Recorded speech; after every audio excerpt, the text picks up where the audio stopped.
Well, hello. Jump right on in. You're it, Father Fish.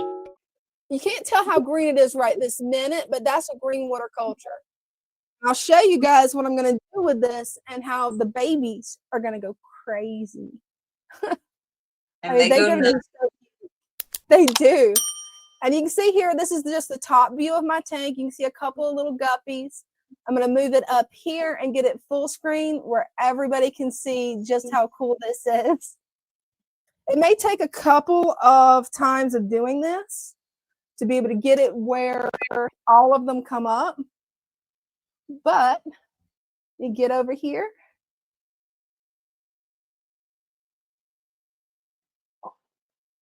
Now take a second for them to smell it. But once they start smelling it, they love this green water. Here they come. Oh, there they are.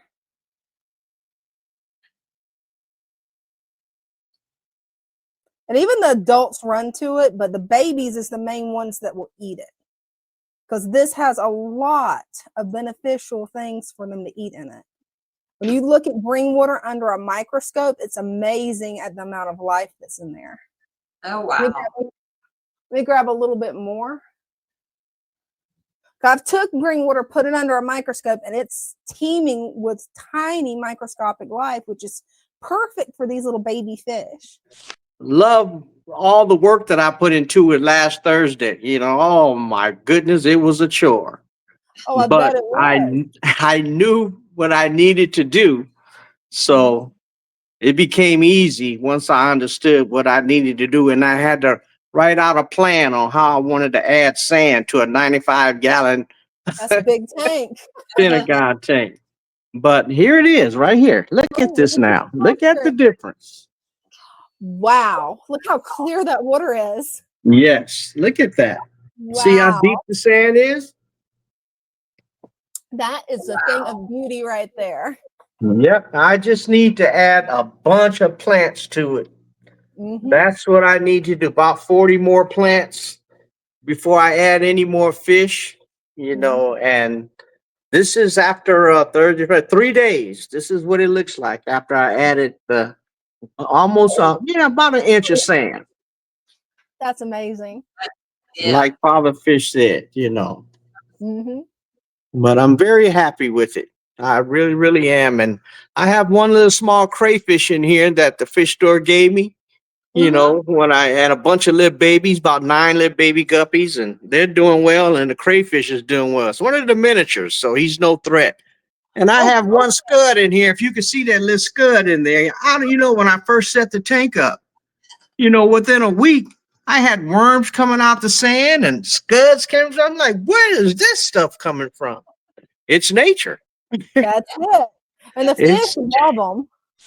See, Dina, do you do regular water changes? If so, what is your regimen? I don't do regular water changes. I keep all of my tanks stocked with enough plants that I don't really need to. I just top my tanks off. There has been a couple of tanks that when I first started out, I didn't have enough plants in.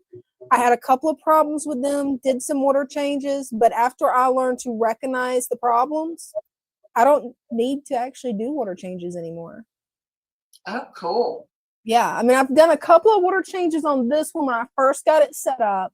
It looked a little bit cloudy. I didn't like the way that looked, so I didn't want to put a hang on the back filter that would actually pull all that out through the carbon filter. So I just did a couple of water changes on it, and it cleared it up. Nice. Right now, I've got too much guppy grass in this, so you can't really see the tank because the guppy grass is overthrowing it. Oh, yeah, absolutely. Yes, the thrift store, to buy those jars. Yep, and the pickle jars.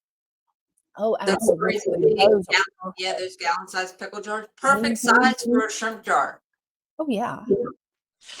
The Aqua Preta supplement is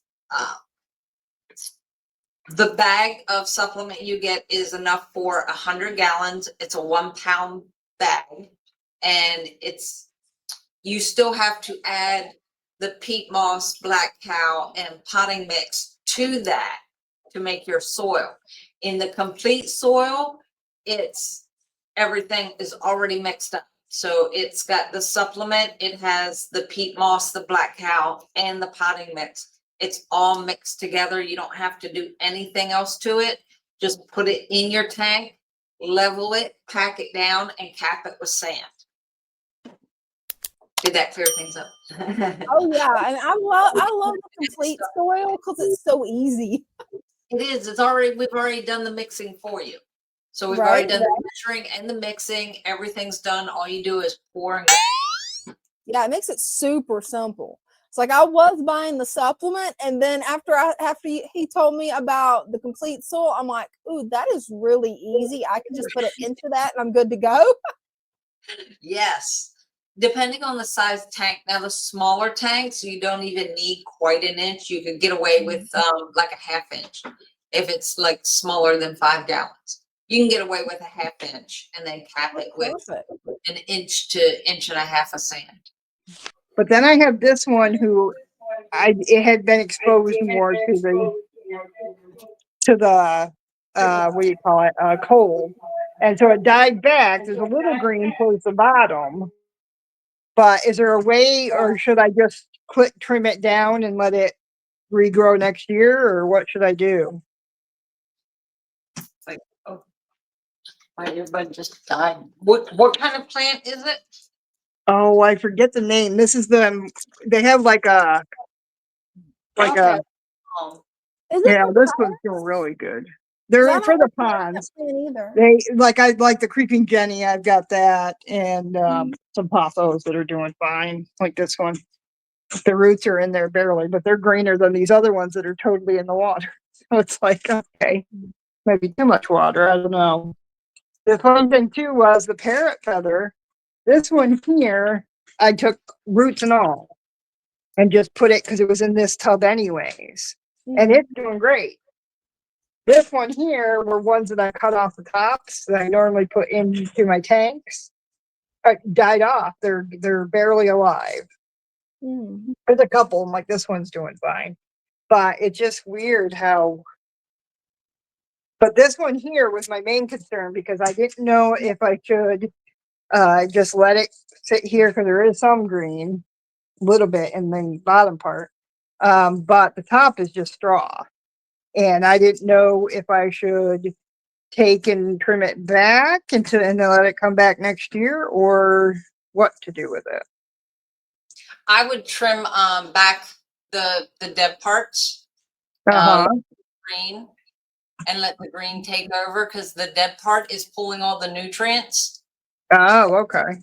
So if it's not going to come back, if there's no green on that part, take that part off.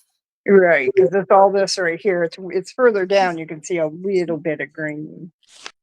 Willie Bum wants to know, where do you keep the reptiles? And in just a second, we'll bring Jacob up because Jacob's been waiting a little bit.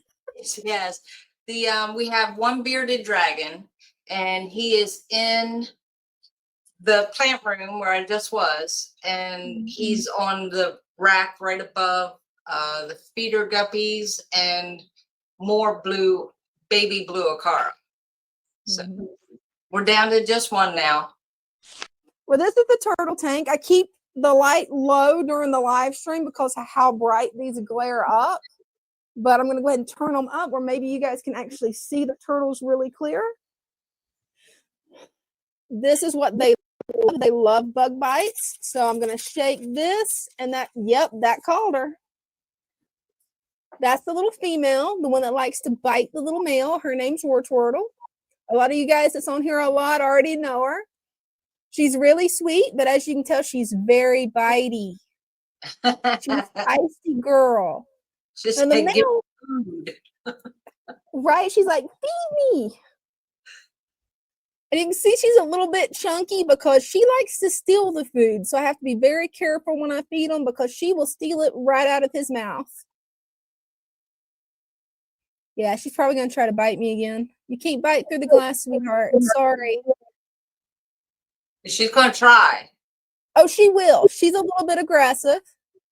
The little male, he's probably not going to come out. He hides in this little crevice right back there. And I've noticed, I don't know if you can see the cave in the back for the plants. That's where he's been hiding, you guys. He hides all the way back there.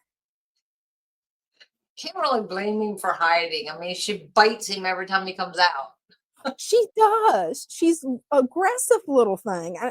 I don't know if maybe it's that they're almost teenage turtles or getting to adolescence. Maybe that's some kind of mating thing. I don't know. Oh my. But she is a beautiful little turtle. Yes. I need to do a little bit of cleaning up on the plants again. As you can tell, they're starting to take over again. This time I want to strategically trim them before they get out of control. Probably next week. Go ahead. Willie Bond said you might want to split them up. It's funny because I said the same thing. I am debating on splitting them up. I was hoping that they could grow up together and I could actually have baby turtles hatch out in here. But yeah, with her attitude, I don't think she's going to get any baby turtles. No. At least not for a while until she grows out of that attitude. I love all your plants in there. Oh, thank you. Yeah, definitely got a lot of different types. Need to do a little bit of cleaning up because got everything from a carnivorous pitcher plant in there to a Brazilian sword, mint, aluminum plant. As you can tell, the duckweed has definitely returned, which my chickens will be happy about.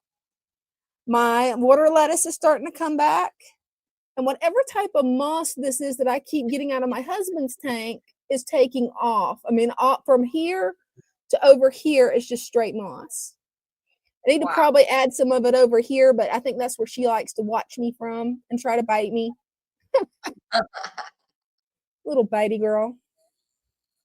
Let's see. I've got over here is my glass belly koi short body guppies. I quit removing the hair algae because I noticed, I don't know if you can see them, but there's little babies. Oh, look at that. Now the water does look a little bit yellow. That's because of the amount of green water that I keep adding because I want to really get those babies to color up with the green water. Nice. Really, they are so sweet. Then I've got the green water and a bunch of plant experiments. all I do is just take that out, just get the eyedropper, grab some, and then just drop it in the tank. That's I need to clean this one out a little bit too. It's the Java moss is taking over. Yeah. But this is the rice fish. As you can tell, the rice fish, they're not as friendly as the guppies because these guys over here, let's see if I can get them right in there. I'll add some of the green water in there. Oh yeah, they're running to it. They love this green water. And the cool thing about the green water is I've never had any problems with overfeeding them on it. Oh, nice. But there's babies all in this. We got a lot of babies. And then Dean managed to get this tank fixed, the filter. So my little albino metal lake species is pregnant. Whenever she has her babies, they can get right there in that ball of moss safe. Oh, cool. I'm going to be adding some more plants to this because I really don't think that's enough plants. I always want mine looking like jungles, so. But yeah, that's the tanks that I've got in this room. They're actually all doing great, all doing healthy. Do need to trim some plants back on this one and get a little bit of this guppy grass out because you can tell the guppy grass is taking over. But the guppies don't seem to mind that. They seem to be happy, so. And there's my mean little diamond tetra. Right now, they're not in aggressive mode. They got out of egg laying mode. So they actually went back to being nice little diamond tetras. For now. For now, the next time they have babies, they're going to get territorial again. But yeah, I think that's everything I've got to show you guys in this room.